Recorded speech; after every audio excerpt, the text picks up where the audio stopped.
I mean, because I was 18 years old and I went to I was 19 years old when I went to San Francisco. Yeah. And funnily enough, I just sent a cold email to a billionaire. I said, I just saw you bought a company. It was a funny email that said, here are 5 reasons why girls call me back in bars, and here's 5 reasons why they don't. It was basically my CV, but in that format. I love that. And he called me within 24 hours when I was in the UK and was like, hey, love this. I'm going to set you a challenge. How would you get us to 10 million users?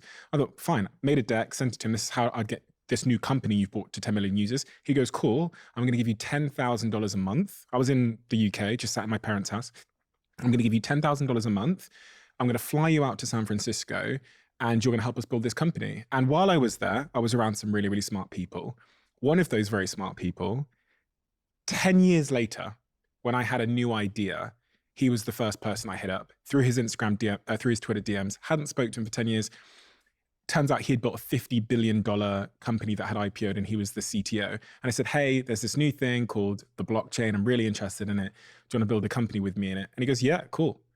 And I just reflected on the fact that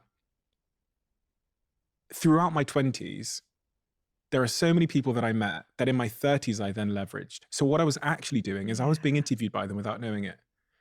You know what I mean? Because 1,000%. Actually, I won't say his name, but we have a mutual friend that knew you from back in the day then.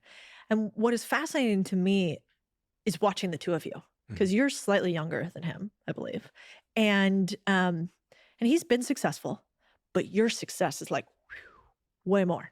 And so when I was looking at the two of you and thinking, what was the difference between the two? He's also smart, also driven, in the same ecosystem, had the same network. What was the difference between 20-year-old Steven and 20-year-old X? And I think part of the difference is grit and time and consistency. You chose a few things. You stuck with them for quite a while, as you have with this podcast. I mean, how many podcast episodes have you done now? I'm going to have to look at Jack. 400? 300? Yeah, the average podcast is like, what, 11 episodes or something like that? And then they cancel. Yeah. And then you also chose bigger games, like bigger and bigger and bigger as you scaled.